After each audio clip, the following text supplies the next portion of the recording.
All right, Matt. I'd like for you to talk to us about Dakorien Moore, his potential classmate, and this is getting even scarier for LSU's opponents going forward. Yeah, so Dakorien Moore out of Duncanville, Texas, committed to LSU, 5'11", 175-ish. And he is the wide receiver one for on three, third overall player in the class. I think he's pretty much a full package of what you want in a wide receiver, in today's game at least. I mean, there's really not much I can critique too much. I mean, has extremely good athletic ability. We're talking 22 plus miles per hour, 10.5 100-meter time, 24 and a half long jump. Like he just checks his every box that we want to see there athletically, and it all shows up on tape too. And then when you actually get into his ability on the field, I mean, he's a very good route runner. He works with margin hooks out of Texas, one of the best wide receiver trainers in the country, and I mean, he looks the part on tape, even though he doesn't run a super varied route tree. On the field, you can see him do a bit more in camps, where he does run a lot more, ins, outs, digs, all that stuff. I mean, he's really good through his breaks, separates really easily, and doesn't just rely on speed to do it, even though obviously does help. I mean, as you can see in the tape here, he's great in contested as well, has really good hands. We've seen him make numerous one-handed grabs in camp situations as well. Really good after the catch too. I mean, some of that's relying on the speed a bit, but he's pretty shifty, and he also operates as a return man from time to time. There really isn't much that I can say I don't like about him. I mean, he's a bit small.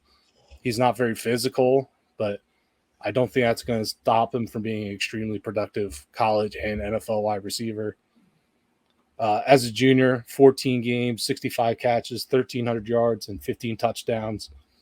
In terms of market share, that's 25% receiving, 38% yards, and 41% touchdowns for his high school team.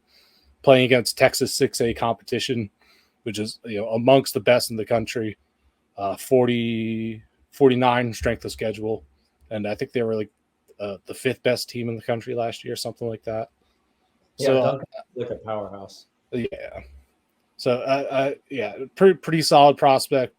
He's honestly might push Mika Hudson for my highest grade wide receiver at this point. It's going to be close. All right, David, I'll go last. What do you think about this guy? Is he as good as Matt's saying?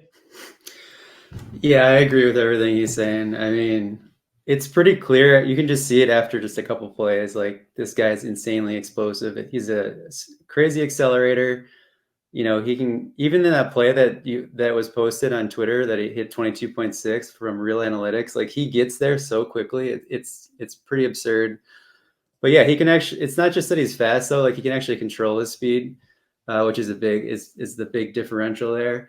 But yeah, he works with a private trainer, so we know he already is a pretty good route runner, even though he doesn't run like a varied route tree. I'm not worried about it. I know he'll be a good route runner in the end.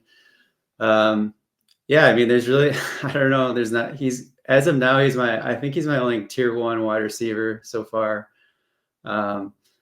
But there's that. Yeah, I guess he's not going to pop crazy hard in the athletic mile because, just because his size isn't amazing. And, he's only a 2-sport athlete. I'm not really going to hold that against him either, though. Like, he's at Duncanville. So it's like, you have to be really freaking good at like basketball or something to play in Duncanville. So like, I don't know, maybe I've seen him do dunks and stuff on Twitter. Maybe he is a good basketball player. So I don't know. It just favors 3-sport athletes, and he's a 2-sport athlete. But I'm looking for things to nitpick. I'm just trying to look at all the angles here. He's a pretty clean all around. So I think he's going to be a stud. Yep. I mean, I said the same thing. One thing Matt mentioned is, like, if you gave me all his numbers without stats, just like athletic numbers, the fact that he's hit 22.6, he's run a 10.5 100 meter, I think. And like, you just think, well, what am I going to see on the field?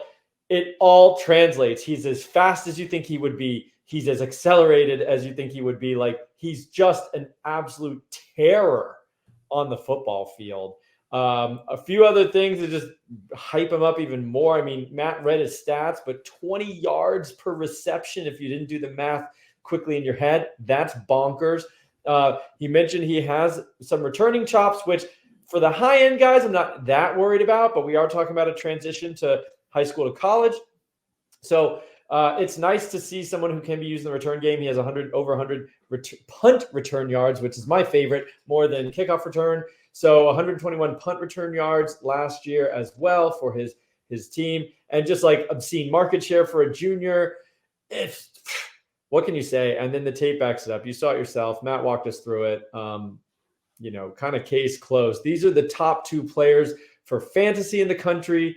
They're probably the top 2 players for their various positions in last year and maybe the year before. Like, you're talking about 2, and we're pretty conservative on this show, I feel like.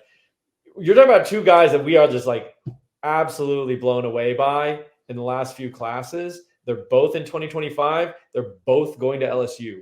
So something would have to go terribly wrong for this not to be super impressive. So, Bayou Bengals, get excited. Hopefully these guys stay committed to you. And, you're going to just enjoy some excellent football for the next, 3 or 4 years down there in Baton Rouge.